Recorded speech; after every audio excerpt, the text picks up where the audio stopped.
Abituriyentlar, endi murakkab masalalardan bitta ko'ramiz. Odamlarda ko'zning qorachig'ini to'liq ko'rinmasligi X xromosomaga birikkan holda siylanadigan resessiv belgi.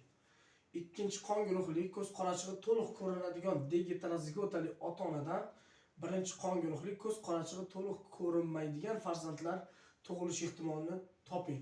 Endi xuddi shu masalada bittanasiga e'tibor qaratib ketishlarni so'ragan bo'lardim. Bu yerda degeterozigotali degan so'zga e'tibor beraylik. Erkak agar mana bu holatda ham degeterozigotali bo'lishi mumkin, lekin erkakda mana bu holat ham albatta degeterozigota holat bo'ladi.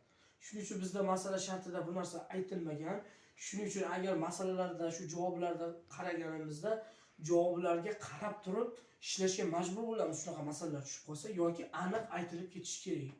Bu yerda men o'zim masalani tuzganligim uchun faqat o'sha katta B qilib olib ketdim va buni chatishtirganimizda bizda oxirida birinchi qon guruhli ko'z qorachig'i to'liq ko'rinmaydigan farzandlar. Demak, ko'z qorachig'i to'liq ko'rinmasligi uchun mana bunday holat bo'lishi kerak. Ya'ni X ga kichkina B birikishi kerak. Va bunda bizda aynan birinchi qon guruhli ko'z qorachig'i, birinchi qon guruhli o'zi 4 ta tug'ilyapti. Shundan faqatgina erkaklar bir donaginasi, ya'ni o'sha birinchi qon guruhiga va o'sha ko'z qorachig'i to'liq ko'rinmaydigan bo'lyapti. Va 16 tamiz, 16 ta organizmimiz 100% tashkil qilsa, bittasida qancha qilsak javobimiz 625% ga teng ekan.